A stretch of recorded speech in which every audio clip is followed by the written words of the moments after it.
Officer Brack with North Adams Police Department. Tonight I'm going to be reading Corduroy by Don Freeman. I am assisted with my 50-pound lap dog, Addie, right here. Let's get started.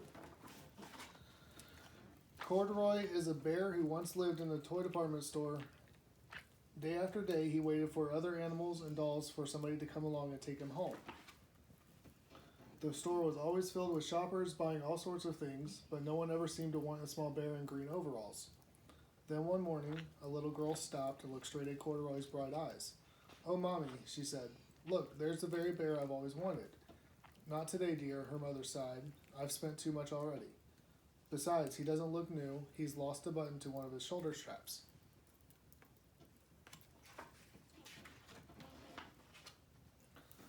Corduroy watched them sadly as they walked away.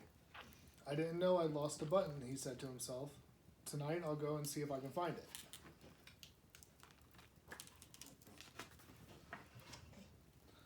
Late that evening, when all the shoppers had gone and the doors were shut and locked, Corduroy climbed carefully down from his shelf and began searching everywhere on the floor for his lost button.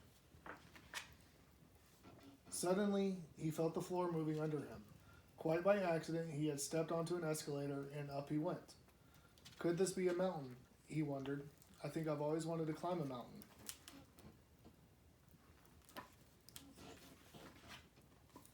He stepped off the escalator as it reached the next floor, and there before his eyes was a most amazing sight. Tables and chairs and lamps and sofas, and rows of beds. "This must be a palace," Corduroy gasped. "I guess I've always wanted to live in a palace." He wandered around admiring the furniture. "This must be a bed," he said. "I've always wanted to sleep in a bed," and up he crawled into a large, thick mattress. All at once, he saw something small and round.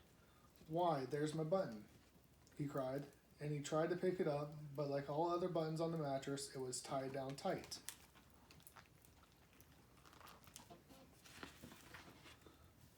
He yanked and pulled with both paws until pop! Off came the button, and off the mattress Corduroy toppled, bang onto a tall floor lamp. Over it fell with a crash. Corduroy didn't know it, but there was someone else awake in the store. The night watchman was going his rounds on the floor above. When he heard the crash, he came dashing down the escalator. "Now who in the world did that?" he exclaimed. "Somebody must be hiding around here."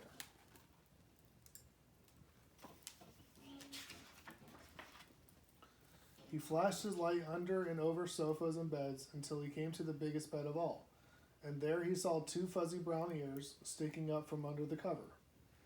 "Hello," he said. "How did you get upstairs?" The watchman tucked Corduroy under his arm and carried him down the escalator, and set him on the shelf in the toy department with the other animals and dolls.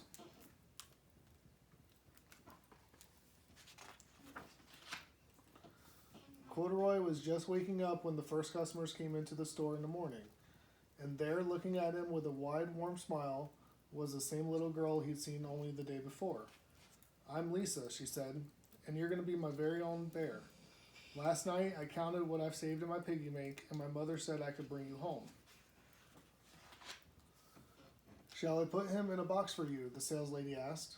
"Oh, no, thank you," Lisa answered, and she carried Corduroy home in her arms. She ran all the way up four flights of stairs into her family's apartment and straight into her room.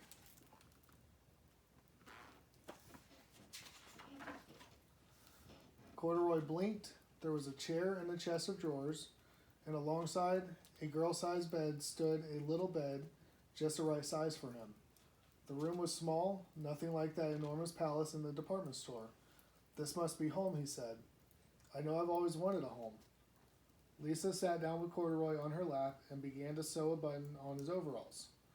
"I like you the way you are," she said, "but you'll be more comfortable with your shoulder straps fastened." "You must be a friend," said Corduroy. "I've always wanted a friend." "Me too," said Lisa, and gave him a big hug.